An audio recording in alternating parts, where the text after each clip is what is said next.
आज आपको ये भी पता होना चाहिए कि महाकुंभ में महाशिवरात्रि के स्नान का क्या महत्व है और जिस मोक्ष की तलाश में दुनिया भर से लोग महाकुंभ में आए, उस मोक्ष का भगवान शिव से क्या रिश्ता है। महाशिवरात्रि का पर्व इसलिए मनाया जाता है क्योंकि इसी दिन भगवान शिव और देवी पार्वती का विवाह हुआ था। शास्त्रों में भगवान शिव को देवों का देव बताया गया है और उनके कुल 108 रूपों का वर्णन किया गया है। इनमें भी अर्धनारीश्वर का रूप शिव शक्ति को परिभाषित करता है, जिसमें शिव जी का भी वास है और देवी पार्वती का भी वास है। और बड़ी बात तो ये है कि इस शिव शक्ति का मिलन महाशिवरात्रि के दिन ही हुआ था और कहते हैं कि मोक्ष की प्राप्ति तभी होती है जब मनुष्य अपने अंदर भगवान शिव को स्थापित करने में सफल होता है। आज हम आपको इस पौराणिक कथा के बारे में बताना चाहते हैं, जिसके कारण महाशिवरात्रि का महापर्व मनाया जाता है। पौराणिक कथाओं में मान्यता है कि जब माता सती ने आत्मदाह कर लिया था, तब भगवान शिव ने स्वयं को निराशा और अवसाद में खो दिया था और भगवान शिव के मनोस्थिति से राक्षस तारकासुर अच्छी तरह से परिचित था और उसे ऐसा लगता था कि अब भगवान शिव के लिए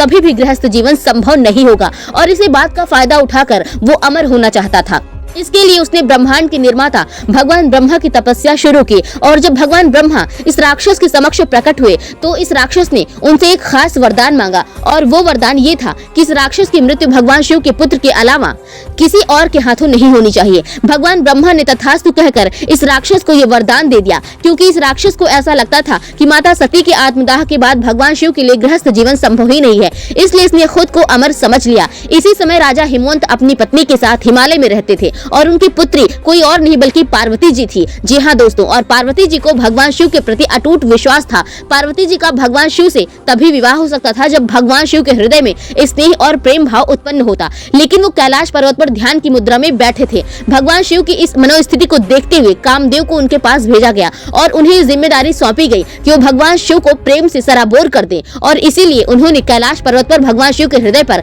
प्रेम का तीर चलाया। ये तीर भगवान शिव के हृदय को स्पर्श करता उससे पहले ही भगवान शिव की तीसरी आंख खुल गई और उन्होंने कामदेव को भस्म कर दिया। और जब ये प्रयास असफल हो गया तब पार्वती जी योगिनी बनने के लिए कैलाश पर्वत पर आकर भगवान शिव की तपस्या करने लगी और इस तपस्या से भगवान शिव इस कदर प्रसन्न हुए कि उन्होंने ऐसे रूप में पार्वती जी के समक्ष जाने का फैसला किया जो उन्हें शायद अच्छा नहीं लगता। लेकिन जब इस रूप में भगवान शिव ने पार्वती जी से ये पूछा कि क्या वो उनसे विवाह करेंगी, तो पार्वती जी ने अगले क्षण में अपनी सहमति दे दी और इसके बाद भगवान शिव अपने असली रूप में प्रकट हो गए और बाद में उसी रात्रि को भगवान शिव और पार्वती जी का विवाह हुआ। जी हाँ दोस्तों, जिसकी वजह से ये रात्रि महाशिवरात्रि बन गई और बाद में भगवान शिव और पार्वती जी के सबसे बड़े पुत्र कार्तिकेय ने उस राक्षस का वध किया, जिसने भगवान ब्रह्मा से ये वरदान मांगा था कि उसका विनाश भगवान शिव के पुत्रों के हाथों ही होना चाहिए। अमेरिका की मशहूर थिंक टैंक प्यू रिसर्च सेंटर के एक सर्वे के मुताबिक भारत में सबसे ज्यादा 44% लोग सबसे पहले भगवान शिव की पूजा करते हैं, 35% लोग हनुमान जी की पूजा करते हैं, 32% लोग भगवान शिव के पुत्र गणेश की पूजा करते हैं,